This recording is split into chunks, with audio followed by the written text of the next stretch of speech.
Hi, my name is James Jacobs. I'm the creative director here at Paizo for Pathfinder.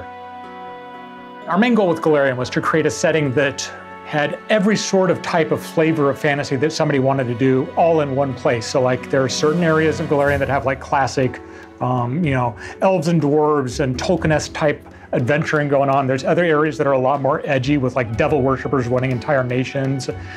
We got realms where horror is a big thing, or archaeological exploration of ancient tombs.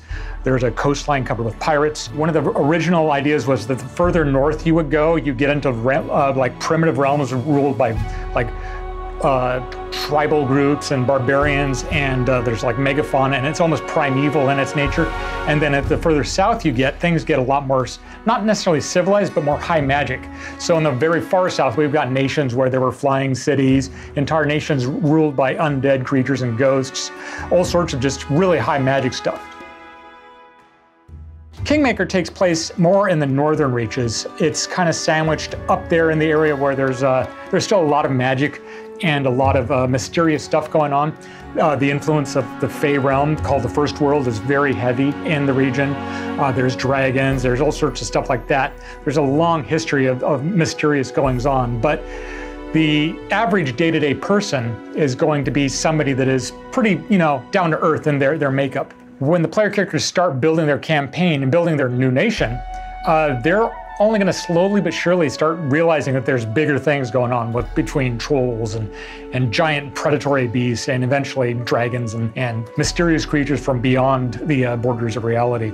As for the types of creatures you'll be facing, it's a pretty classic mixed fantasy genre creatures. You've got giants, you've got dragons, there's a lot of ghostly type elements and fey creatures, like magically manipulated monsters from real world historical mythology and stuff that we've made up for the game itself. Overall plot of Kingmaker was to make kings and queens of this new region that your heroes have been chosen to settle and develop. One of the fun things about Kingmaker is that the player characters, we don't give them any sort of like, you have to build a kingdom where it's like all the laws are really well enforced. You don't have to build a kingdom that's always an anarchy.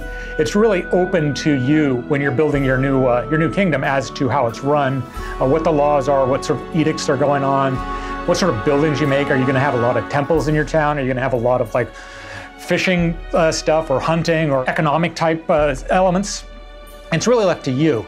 And to a certain extent, the types of choices you make will inform what sort of things you're going to want to do. If you want to have a very strong sort of military element, you're going to want to be going out and making alliances with a lot of the nearby groups of like monsters and locals.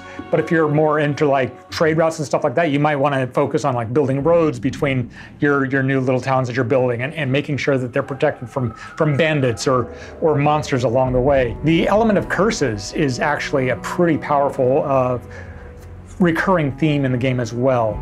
So curses typically in the classic pen and paper game, it's like you get a cursed weapon and it's like it's obnoxious, it's annoying, it's something that you try to get rid of right away. But in Kingmaker, these curses have a larger world impact. They're part of the story, and really drive the plot of the entire experience forward. So it's going to be fun to see how even something normally traditionally viewed as something bad might be a way to learn more about what's going on. The nature of Kingmaker, we had a lot of like exploration of the overland regions. There's this huge swath of the stolen lands that you explored during the course of the campaign, including a lot of like mysterious locations, old lost towers, strange caverns, haunted forest glens, remote mountaintops, dragon lairs, all sorts of. We really didn't have the room the first time around to really give as much detail as we wanted to. And I know that they're expanding upon some of these pretty significantly in the video game. So there's going to be areas that you saw only briefly mentioned if you have read through or played through the Kingmaker pen and paper version. So be on the lookout for like new locations, new characters, new plots. It should be pretty cool. Even if you've already played the game, it's kind of like going back and replaying it again and experiencing it all fresh and new. Tried out a very early build of it, and I've been involved with looking at the concept art and working with Owlcat from the very start.